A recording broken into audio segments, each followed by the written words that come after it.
Good afternoon. It's actually with a heavy heart that I come here to talk to you today on behalf of my teacher colleagues.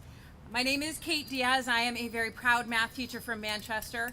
I am also the president of the Manchester Education Association, for which I am privileged to represent nearly 700 education professionals.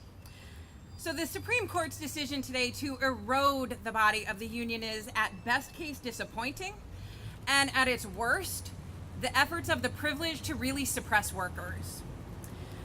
It's the proud history of our union bodies that we give voice by using strength in numbers to give voice to all of the working class.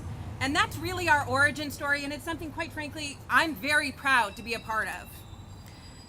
But you see, power here is not only for those who are wealthy or in position of authority. Power is for everyone and for every class. And the union has been the vehicle for workers, like teachers, to gain power in their workplace. It's to give voice to those who otherwise might be dismissed due to the economic imbalances of our culture. As teachers, we know the power that we have to affect change and promote ideas that affect and influence not just ourselves, but for the people that we serve, our families and our students. Our nation's highest performing schools exist in the states with the strongest unions, and that is not an accident, ladies and gentlemen. We have seen teacher strikes build up in areas where their public schools have been underfunded for years. These strikes are representative of our workers who are trying to seize back power from the wealth and privilege and give it to those who are in the poor, working, and middle classes.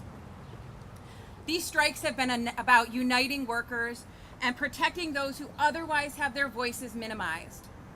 When our teachers are strong, when our secretaries are strong, when our custodians are strong, when our paraprofessionals are strong, when our school nurses are strong, when our administrators are strong, we have institutions that are unbreakable. And perhaps that's really the reason behind this decision, the goal to break us down and leave us voiceless. Unions provide places for workers to grow and have power. And I know that sentiment doesn't always get received well. It leaves people feeling a little uncomfortable. But what kind of power are we really talking about?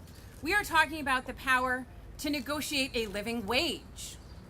We are talking about the power to influence working conditions. We are talking about the power to address conflict productively. And we are talking about the power to fight for funding for our public schools. Institutions, by the way, that have been the greatest social equalizer in this country's history. So why is this kind of power so upsetting? Perhaps it's just as simple as people don't want to hear what we have to say. Perhaps they just don't care. Do you? Well, to them, here is what I say. You can put up barriers, but my power is mine. Our power is ours, and we are not going to give it up that easily. This court decision, that's right, got that right.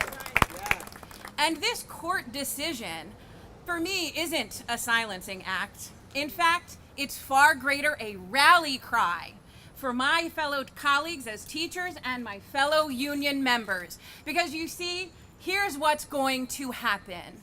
We are going to organize. We are going to unite. We are going to persevere, and we will be heard. Thank you. Thank you, Kate. Nice. Thank you.